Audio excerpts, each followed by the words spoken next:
All right, Ike. Well, after the break, we've had a backlog of news because we have, as you know, we've been Lots away have been for a little happening while. in the Land Rover. It's been, and there has been many things afoot. So, first of all, I thought I would let you know that Consumer Reports doesn't recommend you buy any Land Rover.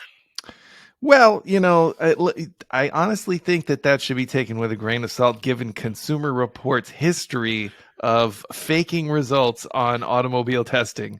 We Exactly. had the we had the I don't even remember what kind of car it was. They were putting fireworks in the gas tank to make them explode. The Consumer Reports realized at some point that people were really interested when there was like a fatal flaw in a vehicle. Yes. And then the samurai thing where they put the yeah. big booms on the car and they're like, this car is a rollover hazard, but it isn't, Yeah. And not at all. I don't know. Consumer Reports a little dicey.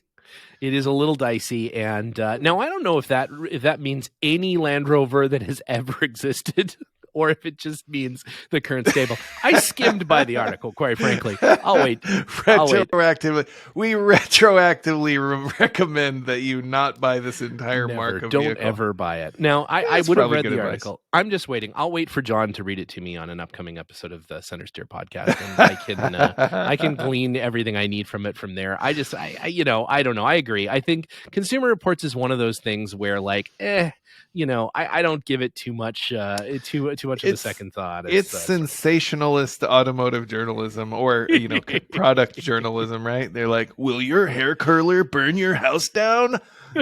Next time on Consumer Reports. It's like clickbait sort of thing. Yeah, I think so. Exactly. So, you know what? Hey, maybe common sense would also dictate that you shouldn't buy any Land Rover, but it's not going to stop us, because I am, as you know, on a journey to buy every Land Rover. So I'm doing the exact opposite. I look forward to my ironic death in one of these vehicles. No question. That's just how it's going to be. Yeah, I mean, they'll say, he died like he lived.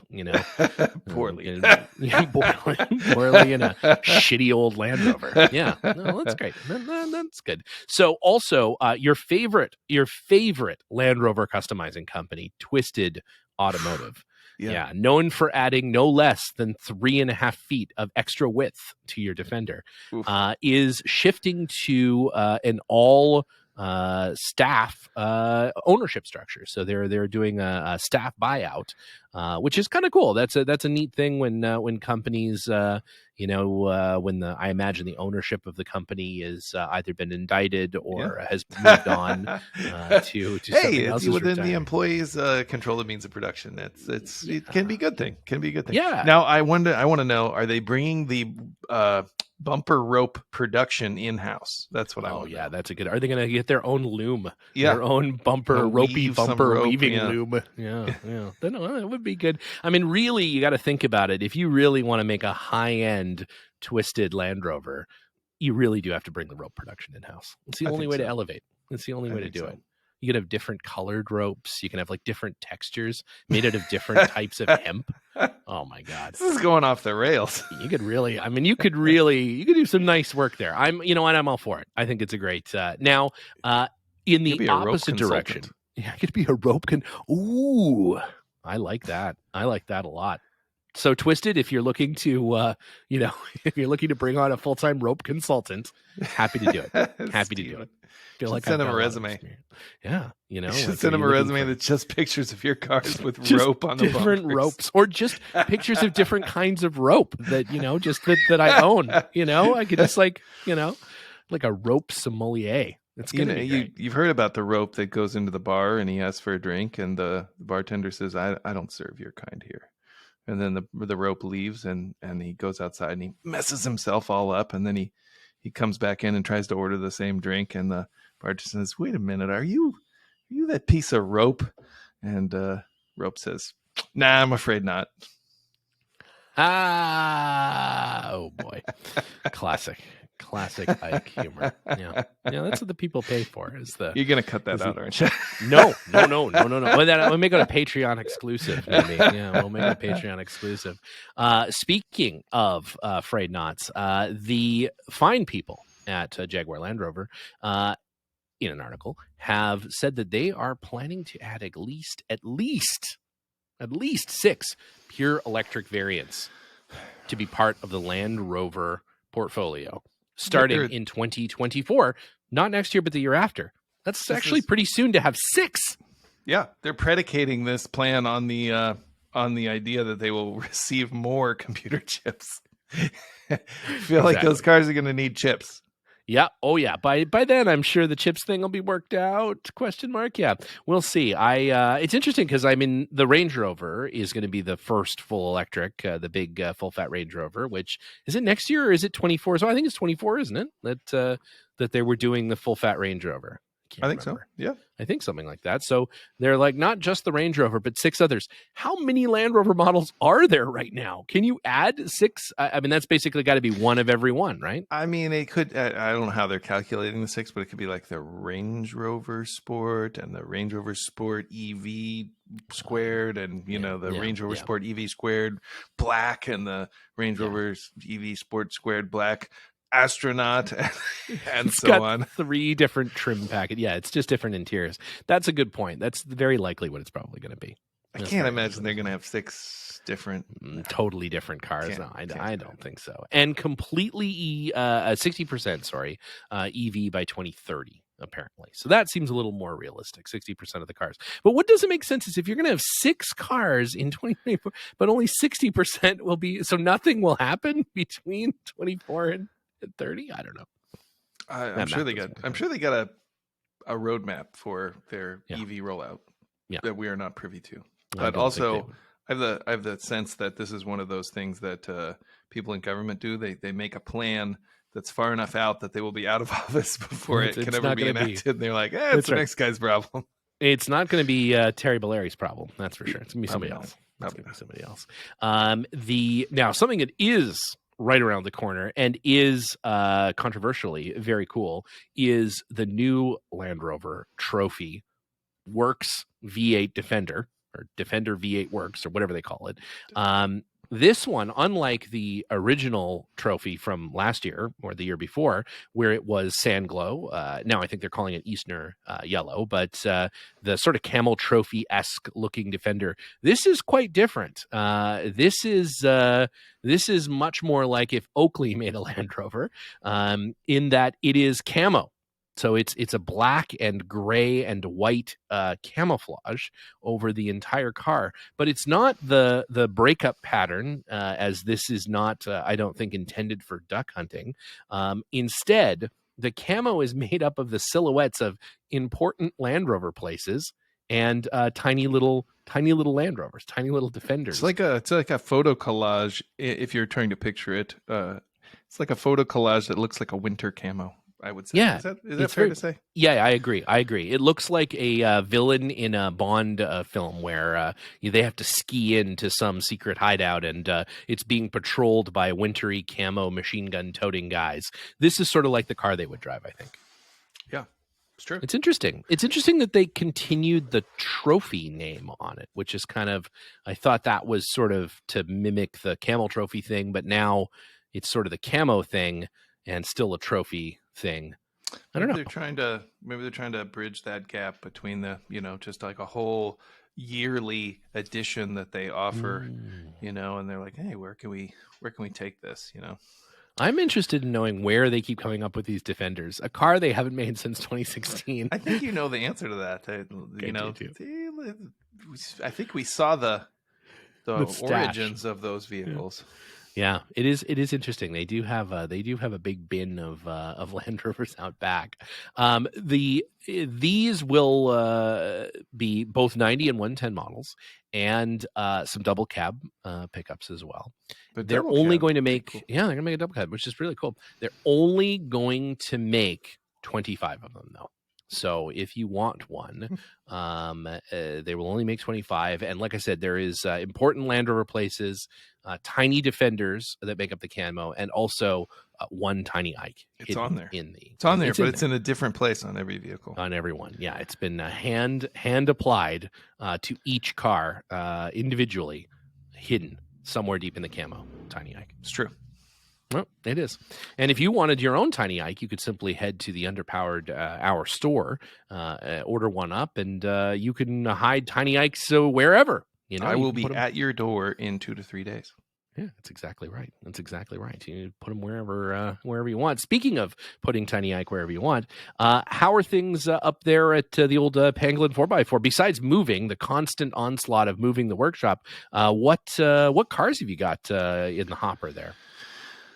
Man, we have been working on your old Bug Eye, is at the shop. Our good friends, the Yaps, who have come on the show a couple times, purchased that from you, and they had ordered a slew of improvements and upgrades to that vehicle. And we're pretty much on the downhill slope with that car. The Bug Eye, for those of you that don't know, is a transitional model here in the United States between the headlights in the grill models in 1968. They kind of ceased making those. And the 1969 models with the sunken headlights and the fenders. There for a minute, they didn't have the pressing or the tooling done. And so they built a few hundred of these Bug Eye models that have the headlights standing proud on the fenders. And those cars are unusual as a transitional model, but they only came as a hardtop. And so the Yaps wanted a unique soft top vehicle. And so we converted the hardtop to a soft top, put the hoop set on it, new canvas, tailgate, sort of went through and made it a fair weather summer car, and it's going to be great. It's super nice. We changed the 15-inch wheels that were on the car originally to 16s, put some nice new XCLs on there, and kind of made it a little more Land Rover. If you remember, the cappings were painted on your car, and that was kind of visually one of the letdowns of that vehicle. So now all the cappings are freshly galvanized, so it looks a little more traditional Land Rover-y, and I think it's going to be a great car for them. I'm excited. Yeah, for sure. Oh yeah, and I think it's that they're going to use the car. They they have a bunch of different really exciting, interesting cars, and they definitely use them. They go on trips in them and stuff, and I'm looking so forward. It's actually so nice now. I want it back. I might have to reach out to Nolan and see if we might have to work out a deal, because it's all those things that you sort of talk about doing, and I don't have time for it, and we've got so much stuff going on here that it sort of just kept getting pushed into the background, and sent it up to you to kind of, honestly, just because I was sort of out of storage, but Nolan kind of fell in love with it, and his dad fell in love with it, and they're hopefully going to be, I think they definitely will be very happy cruising around the Portland area with that car, and out in the summer, and it's going to be really cool. It's a neat one. Yeah, I'm excited about it. But it's inspired me to actually get on putting the soft top on my Series 3. That's we're working on that one. We're working on a 57 Series 1 88 factory red car. That's a really neat one, and about to put the rebuilt engine in the last Series 1 wagon, the Duke. So we're getting fired up to do that. Got a diesel conversion that we're finishing up. The owner's going to pick that up, I think, at the end of next week, maybe. Cool. So lots going on in the shop, tying up some of these projects so that we get them out of the way before the big shift happens to the new warehouse space, and we're trying to do a bunch of upgrades to that space as well. So a lot going on. I think the sauna that you're installing in the Swedish style full nude sauna is probably my favorite part of the. It's interesting that you mentioned that, because that's what I picture every time somebody puts a wooden floor in the back of Land Rover to cover up all the dents. I'm like, are they gonna put a sauna in the back of that thing? Yeah, you get the little rocks in there, you get the little scoop at the water, and a bunch of naked old dudes. It'll be great. Yeah. Oh, absolutely. No Land Rover restoration is complete without a bunch of naked old dudes in the back. I'll tell you that much. They're cavalier about their towel placement. Yeah, hey, everybody's friends here. We're in the sauna, it's a family experience. No, that's gonna be great. I can't wait for the new shop. We're gonna have to do some major social media tours and all of that sort of business once shop 2 is all ready to go. We do a segment on setting up a shop. That would be a great segment. We're variously looking at all kinds of different floor coating options and placement of machines and 3-phase power and all these fun things. So that would be a fun show to talk about that stuff. We've, recently on an off topic, but similar, Liza and I purchased an overlanding trailer, one of those little trailers with the rooftop tent on the top and the awning and the kitchen that pulls out and all that sort of stuff. But we got one that's like, sort of 50% done. And then we're going to do a bunch of additional stuff to it. And so we've been doing the same thing, like furiously researching YouTube videos on like people like, if you want a rooftop tent that you should have that, and it's just like, there's a million. Again, we were just at Rooftop Tent Expo. If only we had done the research there, but it would have been helpful. But there's so many opinions on YouTube, and it's pretty hard. It's pretty hard. Have you seen the T-shirt that says YouTube certified mechanic? Yeah, I did see that. Yeah, exactly. Yeah, I feel very seen. I feel like that's not much going on in our shop here except hardcore Rebel Rally prep all day, every day, as the Defender goes through major. Not restoration. It's more like preparing an airplane for a cross channel flight. In the, we're going through and making sure that it has now an upgraded racing grade cooling system, so that the car can stay nice and cool. Except as soon as you turn on the air conditioning, it overheats. But I don't think it does. I think that there's a ground fault in the air conditioning system. I think it's more sinister than that. I don't think it's just the gauge. There is. Anyways, we have a Madman Automotive from Australia, just a Madman generally from Australia, who's coming in. Hopefully he can help us. But no, we have a Madman Gauge, which is the rally car. Essentially, it's a bunch of different sensors that you can place all over the place. So 2 different temp sensors. It's a sensor array. It is a sensor array. We reconfigured the deflector dish to emit a tachyon burst. So we'll get dual temperature from that. We'll get all kinds of different actual finite readings. And the nice thing about their setup, the Madman Gauge, is it isolates its sensors from everything else in the car. So its power, its ground and 12 volts that comes into it, it uses to power the computer, but it actually isolates the sensors and their grounds away from everything else. So even if there is a ground fault in the car, if there's something crazy, the gauge still reads correctly because it is totally a closed loop unto itself. So that will tell us once and for all, is what's the happening? Car overheating? Is the car overheating? Yeah. Nothing's exploded, so I think we're okay. That's important. Okay. Are they sponsoring? Are they a sponsor? They should, right? They should. Yeah. I'm going to cut this out if they don't. I'm going to reach out to them. If they say no, I'm cutting all this out. This out. Smart. You should tell them that when you ask. I'm going to. If you don't. Like, listen, we've already recorded it, and I can just as easily hit delete. I can do it. Yeah. And we got Ted up and running. The Nada Series 2A. What a great is car. Running like a top, tuned up so nice with a brand new distributor in it and a little bit of timing adjustment. And I was out driving it not that long ago, and it's like one of my favorite cars. It might be my favorite car. Certainly right now, it's my favorite car. Certainly my favorite car. It's one of my favorite cars that I've ever had. That's a great car. It's a great car. I really enjoy it. And and it's great. It's a nice, on a nice hot day, still runs nice and cool. The gauge is about 100% in the red, but it doesn't work, so it's fine. Those things are so finicky, those original electric gauges. I'm not a fan. I'm a capillary man.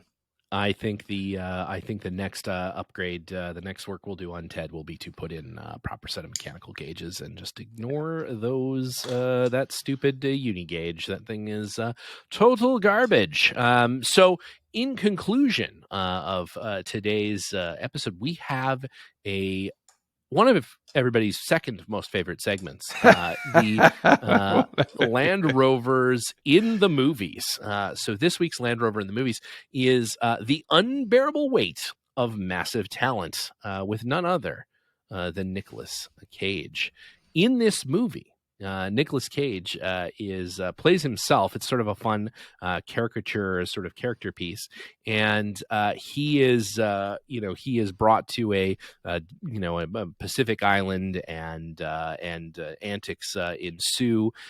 There's some great additional actors in it, and the biggest thing, of course, for us is that there is a very custom Land Rover Defender that they drive throughout the film. Pedro Pascal, who is Nicolas Cage's co-star and plays well, I won't, for all of you who I'm sure will go out and see the movie immediately, I don't want to spoil anything for you, but Pedro Pascal's character drives this Land Rover Defender around this island, and it's very cool. It's got some interesting, sort of mods. It has a swinging tailgate and has a door-style tailgate. It has that mod kit that turns it from a drop-down tailgate into a door-style hinge two-way kit. hinge, yeah. Yeah, the two-way hinge. It has, all of the roofing is completely deleted, and so it's just the windshield, and then the totally open sort of beach runner. And it's painted in a color that's sort of akin to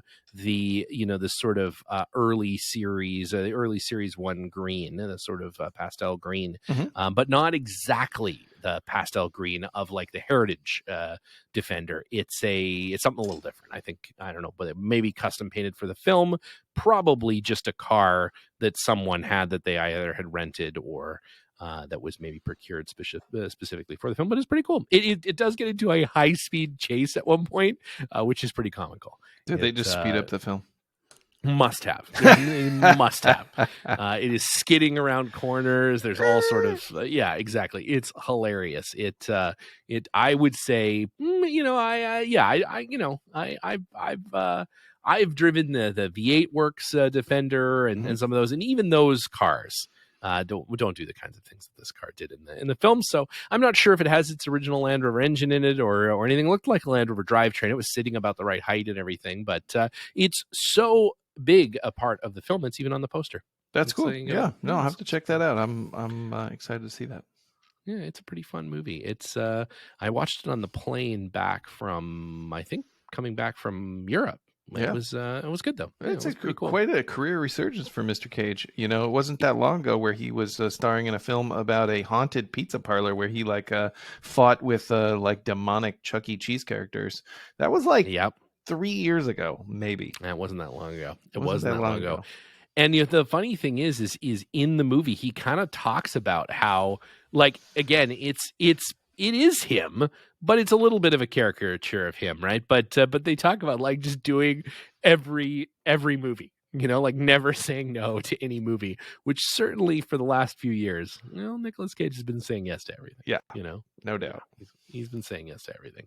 So I don't know how close to real life this film is, but I think it's closer than that's closer than anyone would care to admit. But but it was good. It was good, and a great, and throughout the movie, great Defender stuff. It had a leather wrapped dash and all that sort of stuff. So it was done up somewhere, almost little Arconic-y looking kind of thing. I don't think it was an actual Arconic car, but it was nice. It was cool. It was a cool looking Defender, and they used it a ton. They drove it off road a bunch. They got into a high speed chase. People got shot.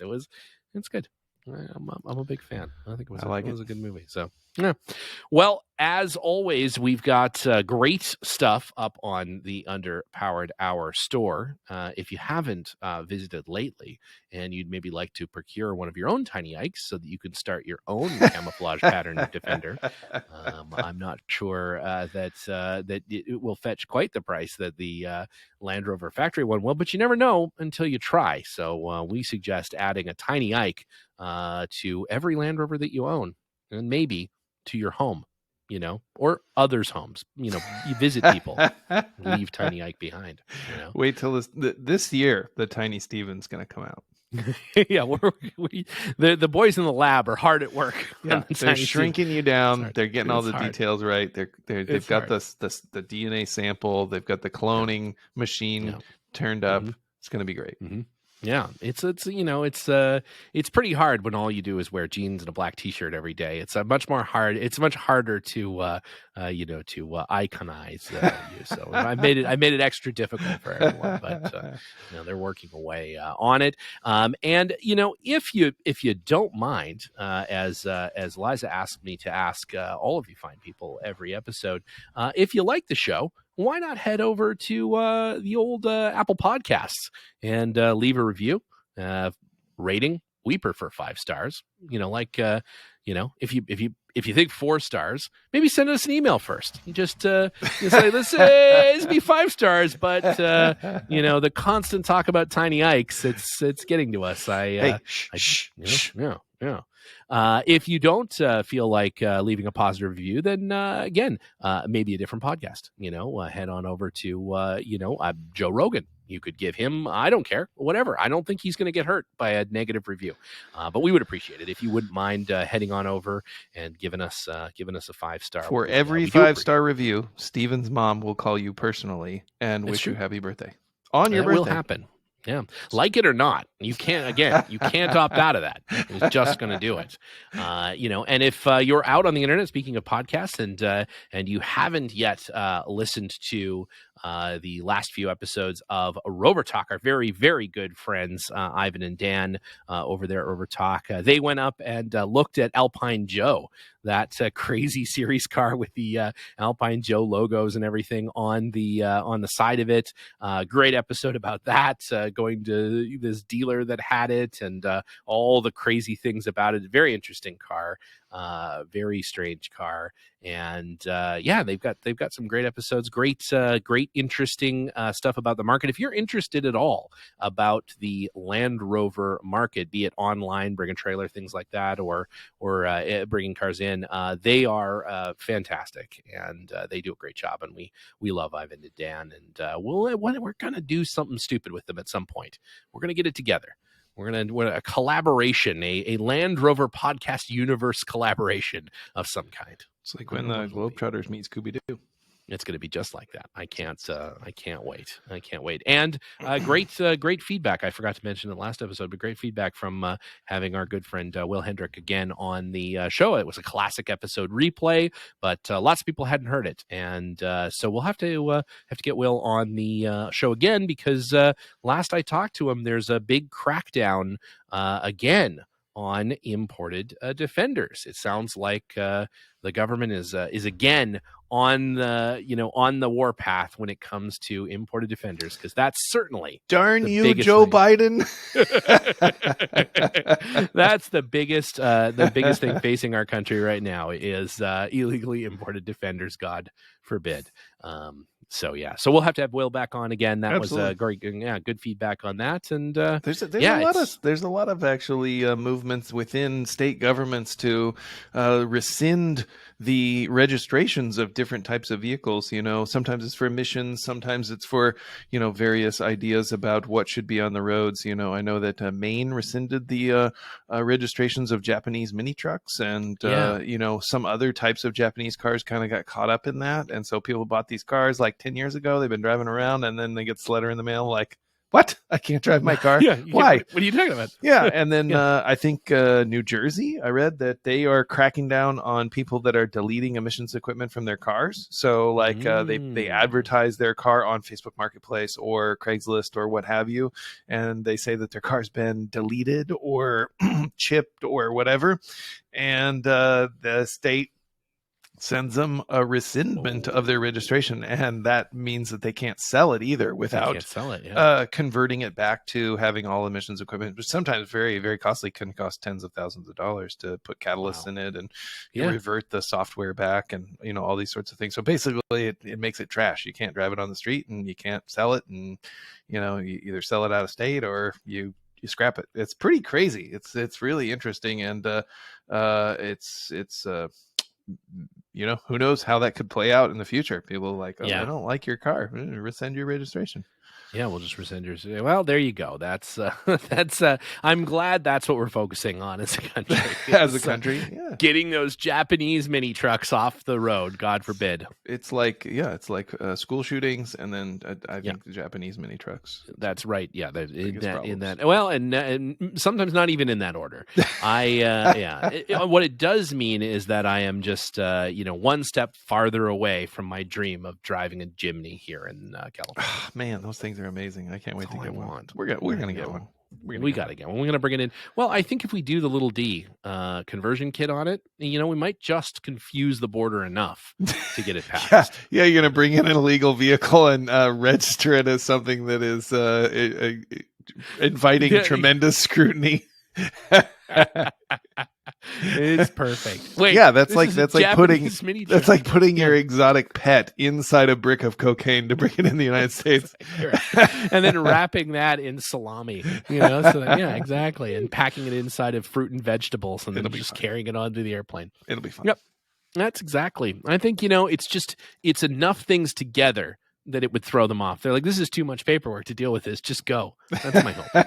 That's actually happened to me. I'll actually talk about that in another show. I've been pulled over in a Land Rover, and they like, what about this? What about that violation? What about this violation? Finally, they were like, you know what? This is too much work. Just don't get in an accident.